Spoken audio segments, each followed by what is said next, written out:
And you had brought up, Catie, a good point. You know, for the month of January, the temperature, while this doesn't seem like much, it was 2 degrees below average. Now, that includes both day and nighttime temperature.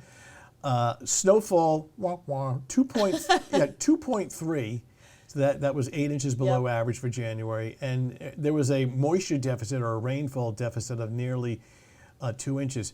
And we've been in a moisture deficit now for several months. Like this is going even beyond, I know we'll talk a little bit more about that, but that goes even beyond this winter. We've been in a backup for deficit moisture-wise for several months since the fall. Yeah, in fact, we'll show you the drought update in a little bit. But yeah, so January, it's a cold month, but you didn't have a lot of moisture to crank out some decent snow. And you were mentioning the jet stream. It was very far south, hence why areas that normally wouldn't be seeing wintry precipitation, ice and snow did, which is very rare for them. But for us, with the jet stream being that far south, you're not getting that gradient, that difference between the warmer air and the colder. It was just kind of all cold and very dry as well, with that kind of northeasterly flow or westerly flow from Canada. So imagine that. You had to be in the Florida Panhandle in January to get a decent storm.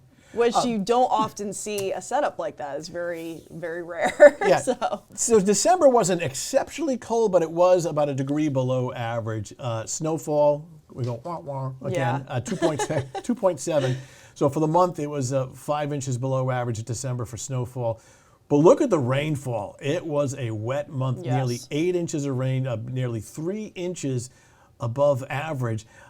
So a good case here that you had the moisture in December, but you never really had enough cold air to get any decent snow. Yeah, it just started, I feel like, getting colder towards the end of the month, around Christmas time, a little bit after. But then at that point, the pattern we had was not in place anymore, so then January was very dry, unfortunately. So now you go to Feb so far, so we're halfway through the month.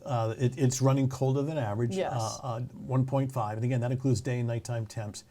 Snowfall is actually, to date, running above average, nearly 8 inches of snow.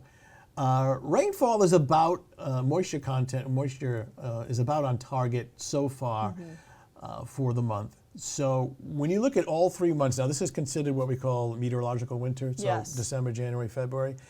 The winter is running below average temperature-wise. So our original forecast was for a milder than average winter. With La Nina in place, So it has been a colder than average winter.